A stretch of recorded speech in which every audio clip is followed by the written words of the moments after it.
Hey, what's up everyone and welcome to today's video. This episode will guide you through the issues of the Uncanny X-Men published in 1983.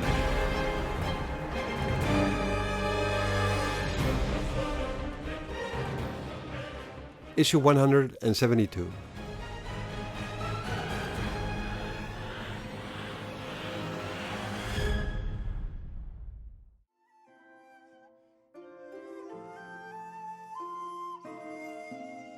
A lot has happened over the past several weeks in Japan, specifically in Tokyo.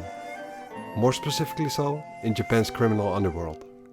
After the death of Lord Shingen Yoshida by the hands of Wolverine, his empire now belongs to his firstborn, his daughter Mariko, who, in 5 days from now, will be marrying Logan, the X-Man known as Wolverine.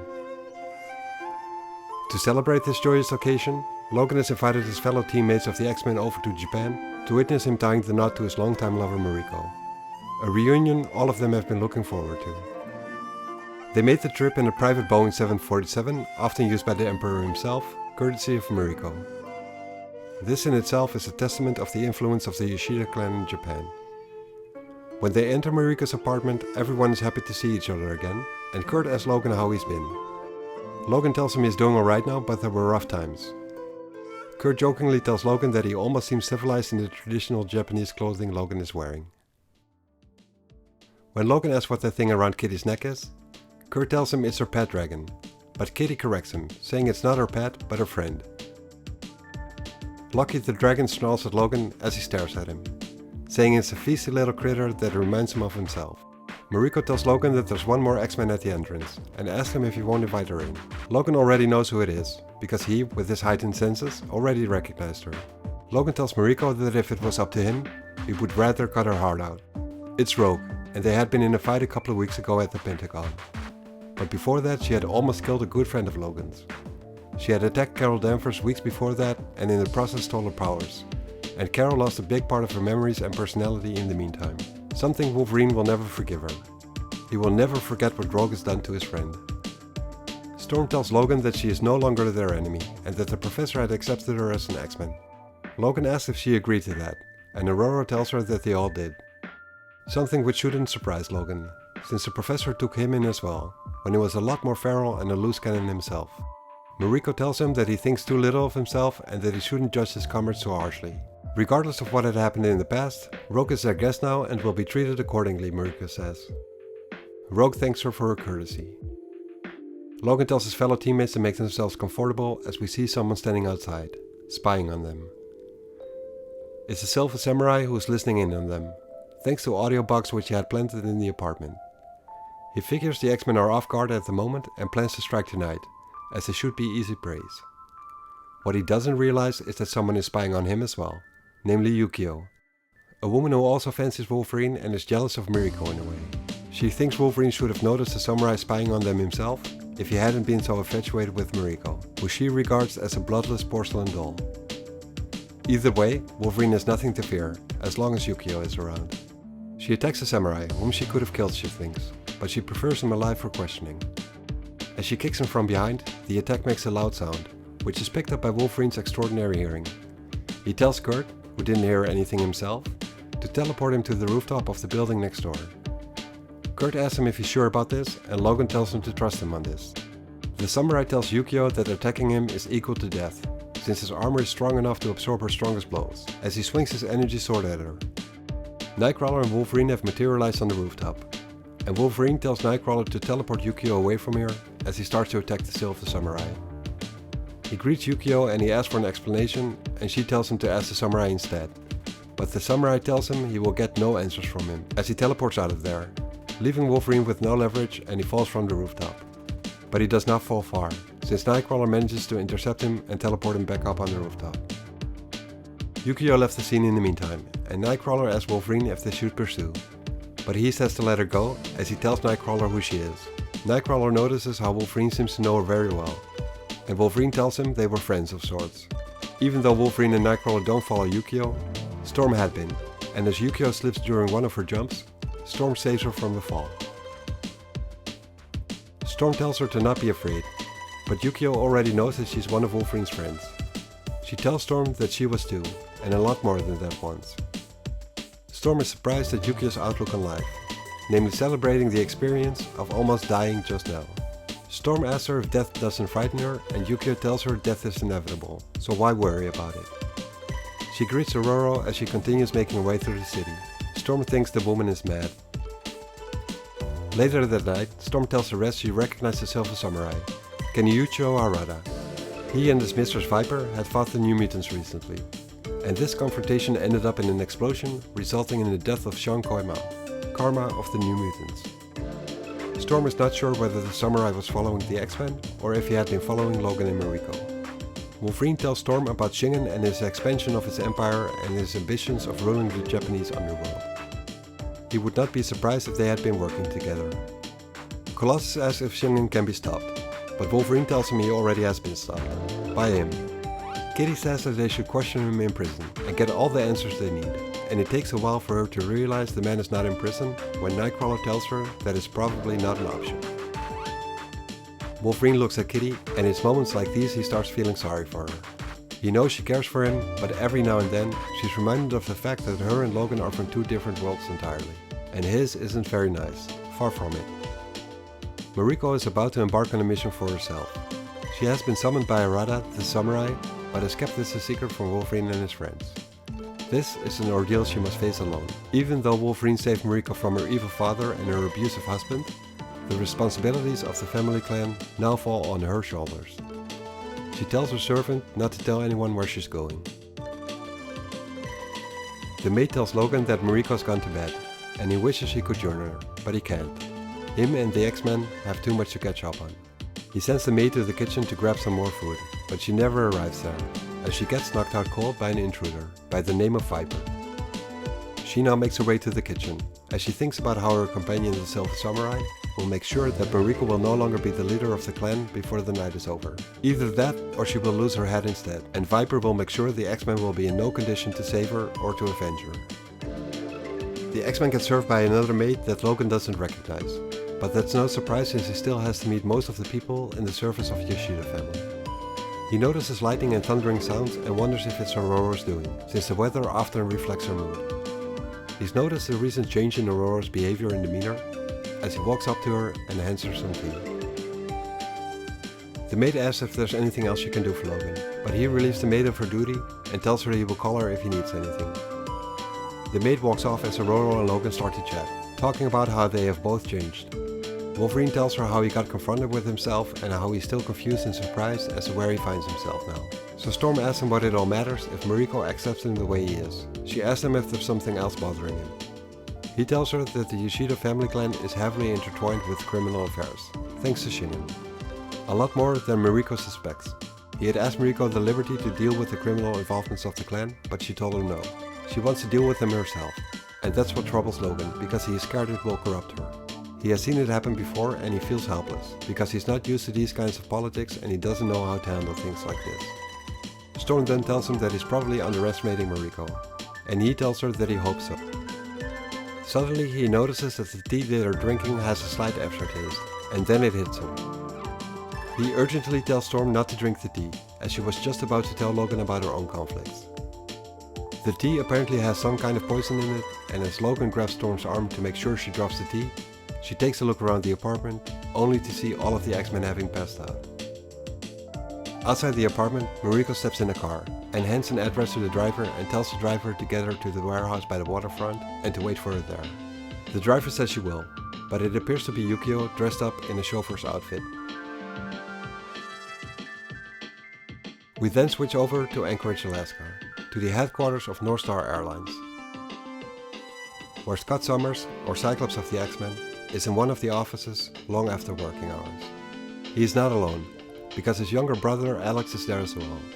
Scott asks Alex what he's doing here, but Alex, who himself is an X-Men under the codename of Havoc, returns the question to Scott. Scott has been reading some files, which he took from the company's records out of a cabinet labeled H through P, as Alex finds out. He pressingly tells Scott to give it a rest. Although Madeline bears an uncanny resemblance to Jean Grey, that's all there is. Just a resemblance. Jean is dead. Scott tells him he would like to believe that, but weird things keep happening. Like how they have been experiencing this exceptional bond from the moment they've met. Like they've known each other for years. and how she seems to know what Scott likes the most, like she can read his mind. Alex tells him that he thinks he's overreacting way too much, but that's when Scott asks him what about the plane crash. Alex asks Scott why he's deliberately trying to destroy the beautiful thing they have, and Scott tells him he has to know the truth. He then hands Alex the documents regarding the plane crash, and he tells him that not only did the plane crash happen on the same day Jean died, but at the exact same moment. And now Alex finally seems to understand Scott's reservations. Back in Tokyo, Mariko arrives at the warehouse, where the Silver Samurai and Viper are expecting her. They also have invited Nabatone Yakuse, the Oyabuno leader of the Yakuza clan, to arbitrate in the conflict the samurai has with Mariko. Mariko informs them all that she is familiar with Yakuse and his position, but also tells them that she is only here out of the little respect she has for her half-brother Harada. She also lets them know that she will remain the ruler of the Yoshida clan until she dies, to which the samurai responds that that can be arranged. Yakuse orders silence, and tells Mariko her words are not helpful, but Mariko tells him that they are not meant to be that. She says that she only acknowledges the Emperor as an authority and nothing else. Yakuse's position as the Oyabun of the Yakuza means nothing to her. The Silver Samurai claims that as Shingen's only son, he should have inherited the right to rule the clan, just as Shingen had promised him.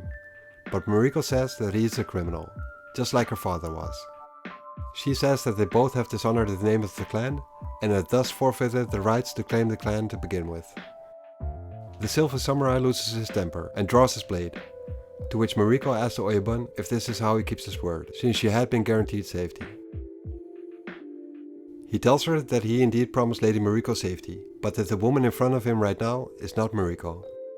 The Silver Samurai and Viper are shocked to hear this, at which moment Yukio reveals herself to be the woman posing as Mariko, and she attacks, telling the Silver Samurai they have unfinished business.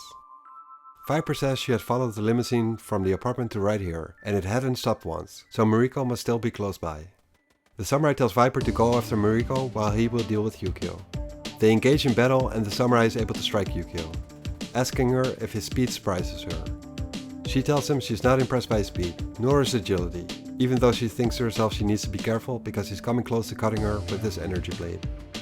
Outside, Viper materializes next to the car, using the same teleportation device the samurai had been using earlier when Wolverine attacked him. She notices a sudden fog at the dock where the car is parked, as she opens the door to the car and tells Mariko to step outside, telling her her gambit has failed and this will now cost her her life. But she gets corrected as she's blown away by a strong gust of wind, slammed into the surroundings and is knocked out cold. Apparently, Storm had been hiding inside of the car, along with Mariko, and she tells Mariko to leave this place instantly. Yukio and her will deal with the samurai and Viper together. She tells Mariko to use the car phone and summon the police, just as Yukio had summoned her. Storm flies off to join Yukio in the battle, as she wonders what's going on with her powers, since she seems to have them less under control lately. She finds Yukio fighting the Silver Samurai, enjoying the dangers that come along with it, and realizes that Yukio really is insane. Storm realizes that she's no match for the Silver Samurai physically, so she tries to use her powers by summoning a lightning attack. But she finds out that she's lost control and attacks him with way too much power. Yukio and Yakuse witness Storm trying to pull the lightning back into herself, with the lightning bolts flying all over the place. Yukio notices some of them hitting explosive material stocked up in the warehouse, as she hears Storm screaming out, and wonders what's happening to her, since all of this was not part of the plan at all. Yakuse seems to be enjoying the way this is all playing out. Yukio runs towards Storm, risking her own life to try and save her, by jumping at her and using Mariko's kimono she had been wearing as a form of insulation as to not get incinerated herself when she touches Aurora. She jumps at her and catches her mid-air, moving them towards and through the window, so they end up over the water outside, right before the whole building explodes. They hit the water and cool Storm down, and she starts looking for the woman who saved her. The whole building is on fire, with a massive display of fireworks looking like a bird of fire. Seeing this bird of fire shocks Storm, and Yukio, who has brought herself to safety on the docks, asks if this was Storm's doing.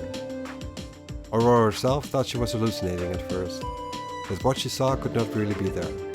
But since Yukio is asking if she was responsible for the fiery bird, she figures it must have been really there, making her wonder if the phoenix has truly risen from the dead. Storm asks Yukio if this was again simply a good time for her, and Yukio tells her it was the best. Aurora tells her she envies her madness, because ever since her powers manifested, she had always had to have been in control of everything she did. She had always had to keep herself and the people around her safe from her immense elemental powers, something which she had been losing control over lately. Yukio asks her if that is what happened in the warehouse, and if that's why she had lost control, resulting in the big explosion and the image that accompanied that, and Storm tells her that she hopes that is what had happened, as she looks back at the fiery wreckage she had left behind. From that mess emerges a figure. The Silver Samurai miraculously survived the blast, and he wonders what had happened to Viper and Yakuza. He sees no sign of the old man, but Viper is crawling back on the docks as he swears he will get his revenge on the two women who foiled his plan, right after he has dealt with his half-sister. Storm then hears laughter, or so she thinks, and wonders if she's slowly going insane. She asks Yukio where they're going as they're being watched by Yakuza. She wants to tell the others of what had happened and what they saw, but Yukio tells her that will have to come later, since she's in no shape to travel or fight. They will have to find a place where they can rest at first. In a nearby hospital, Wolverine is recovering from the same poison that knocked out the rest of his fellow X-Men. His healing factor managed to fight off the poison before it had done too much damage. According to the doctors, his friends are in critical shape, not even sure if they will make it through the night. Thanks to Mariko's connections, his friends are in a secluded intensive care unit, guarded by Japanese Secret Service agents. He tells Mariko he'll be going after the Silver Samurai himself, but she doesn't want him to. She thinks that it's suicidal to go after him in his current state and alone. But Logan tells her nothing is going to stop him and the Silver Samurai will probably try again. Rogue says that she will join him, but Wolverine tells her he does not want her to come along. Rogue tells her she's now an X-Men as well. Professor Xavier said so, but Logan tells her to go work with him then. He doesn't trust her at all. He's not teaming up with her. She says she needs a chance to prove herself. How will she ever be able to if he doesn't give her a chance? He asks her what about the poison then, and she tells him it wasn't as effective on her. Probably because of the half-alien powers she got when she absorbed Carol Danvers' powers. And that considering the state they're both in and what's at stake, he will need all the help he can get. Her help. Wolverine reluctantly agrees, but he tells her she will have to follow his lead step by step, and stay out of his way entirely as he exacts his revenge. Thanks for watching this video and I hope you enjoyed it. If you did, please consider liking this video and subscribing to the channel if you haven't done so already, because that will help me out in growing this channel and being able to produce more videos like this one. See you next episode.